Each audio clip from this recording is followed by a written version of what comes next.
Like One Day at a Time fans rejoice because it is back on Pop TV. Justina Machado is the star of One Day at a Time. I'm Tony Ruiz of Gold Derby. And Justina, it's so interesting. Now that you're back, now that the show is back, does it feel different in this third season than it did when you were just on the streaming platform? Does the experience of the show feel different? Yes, for many reasons. One of them being the situation that we're in right now. The other being that I really feel, and I think I felt it while we were shooting it, but being able to see it and having other people actually agree, I feel like the cast is just so in there. They're just in the pocket. They're in the pocket, and us, the cast, and we're just we know each other, we get each other, and it just seems like it's just flowing a whole lot better. And the show was already great, so it's been great to go in the fourth season with a new family and a new network and a lot of new energy, and just falling into great writing and great storytelling. Does the week-to-week airing of it, because I've heard some people have said that it's almost better that it's a week-to-week thing than rather just streaming all at once. Do you see that difference in terms of how fans are experiencing the show? I do. I like it a lot better myself because we get to engage with the fans for the first time ever. It's something that we never could do because we were on a streaming platform. So to be able to live tweet, to be able to go on Instagram Live after to talk about the episode is great. And it builds momentum and it's exciting. And I kind of always thought that this was a weekly show. This was a show that you could gather your family, gather your friends, and sit down and watch it together. I always thought it would be better weekly. I loved, the Netflix experience was great. We're very grateful for the 3 seasons we had there. But I'm really excited about this new platform, and I'm very excited about it going weekly. So I like it better. So the season has really, in the few episodes that have just aired, the season is kind of setting up some really big kind of changes for so many of the characters. But we have to talk about episode 3, the boundaries episode, because that took so many, sitcom tropes and turned them completely on their head in a way that I think a lot of shows don't do. When you read that script for the first time, what was your instant reaction to that? I was like, oh. I was like, poor Marcel. Like literally, I thought to myself, they give him all the first season we had that talk about, I was thinking that he was on the internet watching porn. And then this time I'm giving him a talk on masturbation. And it's because he caught his mom masturbating. I thought it was great. I thought, wow, this is so wonderful that it's a different thing. Of course, we all think it's going towards her walking in on her teenage son. And then, they flipped it around. And I love the fact that, they're showing women's sexuality. We never really do that. And television doesn't really do that unless it's a single woman who doesn't have kids and is out there. They don't really talk about the sexuality. So it's great to be on such an incredible sitcom talking about something that's real, mom's sexualities, women's sexuality. So I loved it. And because it has all these different viewpoints that get dissected through the episode, and you bring up Marcel, to see his growth just over these last several years, do you find that you interact with, as he's gotten older and more into the teenage phase, do you find that you interact with him, both him and Isabel, differently after 4 years? Is the relationship different? No, because it was always, I always treated them like little people, like little adults. I don't have kids, not really have kids. There's no such thing as really have kids. I'm not a mom. I'm not a mom, but I'm an older sister and I have a lot of experience with that. And I'm a much older sister. I'm 14 years older than my sister and I'm 17 years older than my twin brothers. So it's, I helped my mother a lot. But I never spoke to them like children. I was like their friend, so no, I haven't. Nothing's changed. It's just gotten deeper. Our relationship has gotten better. We're fonder of each other and the love is just deeper. And you can't even talk about, pretty much any episode of One Day at a Time without talking about the interplay between you and Rita Moreno. Helicopter going by my house.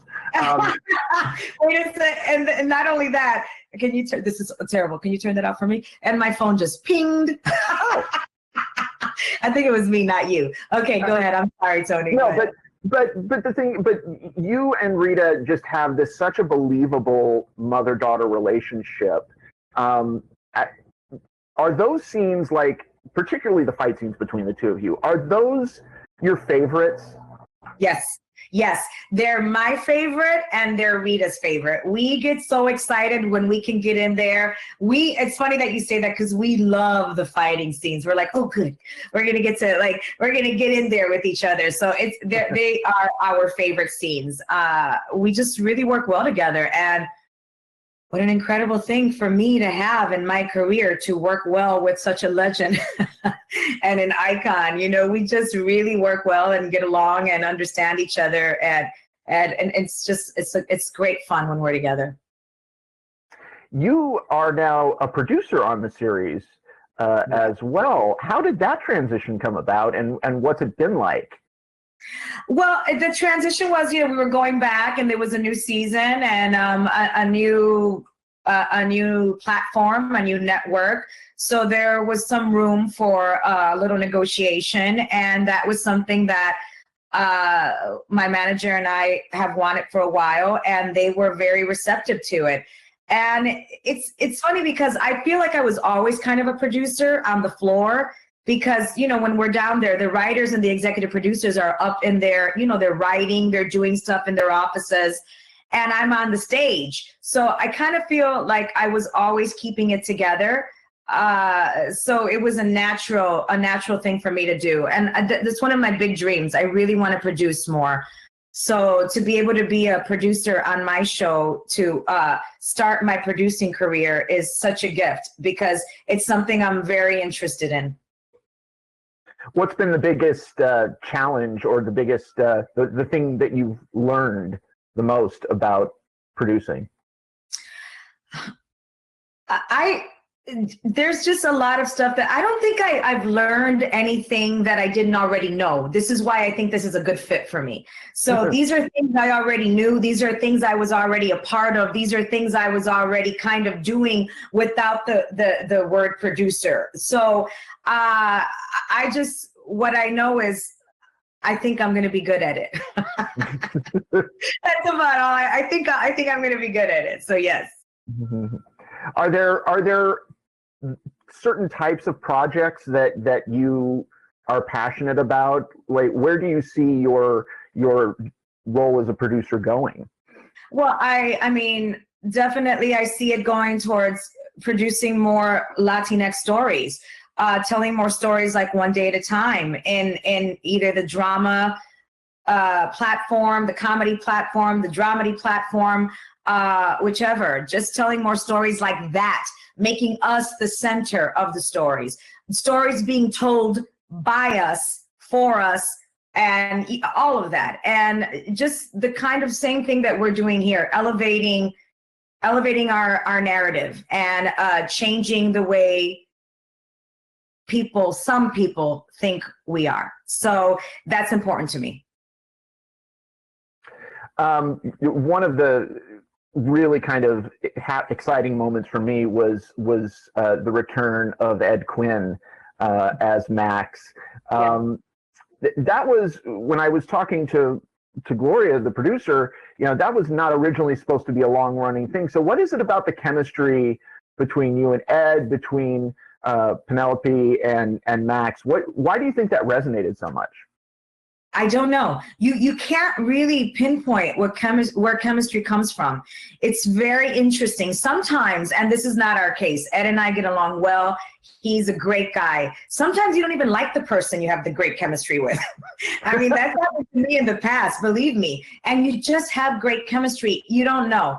It's like love. You can't explain why you're in love with somebody. You can say these things or those things or any of that. You just have chemistry. And one of the things that happened when we were auditioning this role, Ed came in and I read with everybody that came in, and it just was like, yeah, that's the guy. As soon as he walked out, it was like, that's the guy. And he's not bad to look at either, so not too hard on the eyes there. At first I was like, wait a minute, I don't know, guys. Because he's so tall, and they're like, no, it's going to be great. It's going to be great. So people love it. And I really like it too. When I look at the chemistry, I love their relationship. I think it's fantastic. Are there stories with, we know where we are in terms of production right now and everything being kind of at a halt. Looking forward, when this is all over, are there specific types of stories, now that you have a producer, are there certain types of stories that you want to look at for either for your character or for any of the characters on the show? I get asked this question a lot. And the thing is that there's not one thing I haven't wanted to do that we haven't done. So I don't know if Gloria and I and Mike are just like on the same wavelength. I don't know. So I am very happy with every story we've ever told, and every story we are going to tell. And they manage to bring up things I didn't even think I wanted to talk about. So they're so great. I mean, the masturbation episode, I think, is probably one of the greatest examples. Plus, an episode we did the first season when it was about the church. I think I wouldn't even think about those things, but those are things in the back of my mind. And then they make these incredible stories. So I trust them, and I haven't had an idea that's better than theirs. When I do, I'll be sure to let them know. Well, and Penelope as a character, she has grown and gone through so much in these. But even with those triumphs that she's had, there's still those parts. I'm thinking like particularly of the second episode where she's afraid to spend money, and that I think is something that a lot of people can identify with. And what do you draw on when it comes to those scenes? Do you draw on specific things to help you get into some of those, more emotional places? No, I just listen. I listen to whoever I'm working with, because of course you have an idea of how you want something to go. But the only time that really works is when you're working with yourself, when you're doing a monologue and you have an idea with a monologue and you can shape it the way you love to shape it and say it the way you want to say it. But when you're playing with somebody else, they might not say the line the way you thought the line or the way you thought the line should be said, or they might say something you're like, wow, that's amazing. You got to listen. So I always listen to what's going on. And I've felt every emotion that Penelope has ever felt. I'm a human being, and I've been on this earth over 40 years. So it's like I have felt all those emotions. So I guess I just listen and I just react the way you would react in life. And life has many emotions. I mean, in one day, in 1 hour, I mean, let's just talk about what's going on now. How many emotions have we gone through in 1 hour of these days that we've been staying at home? So I just listen, I react, and I remember. Now that you've got the acting, the producing, does writing or directing appeal to you at all? They both do. In fact, I was directing the 7th episode is my episode to direct, and then we shut down production. So when we go back, whenever that is, fingers crossed, whenever it is that we all go back, that would be the first episode up, my episode that I directed. And it's so funny. I just had an interview with Mario Lopez, and he's like, that'll be the longest prep ever. And I'm like, yep. The longest prep. I better not have anything wrong with that episode. And yes, I'm really, really into. I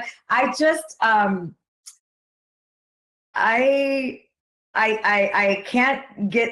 Writers are so disciplined. They're so disciplined, and I've just got to get that discipline because I'd love to try to write something. I don't know if I can. I just have to sit down in front of a computer and actually do it, and not be, me, where I'm like, what's that? And I'm like, I'm all the time. So yeah, there's things that I'd like to do. I'd like to do those two things. Yeah, well, you're getting a prep for that episode that I think a lot of directors would kill for. Totally, the most prepped episode ever. I love it. Well, Justina, it's always just such a pleasure to talk to you. Everybody, go to goldderby.com. Make your predictions for the Oscars and the Emmys and everything. Stay tuned for more interviews throughout the season. Justina, thank you so much. Thank you, Tony. Have a good day.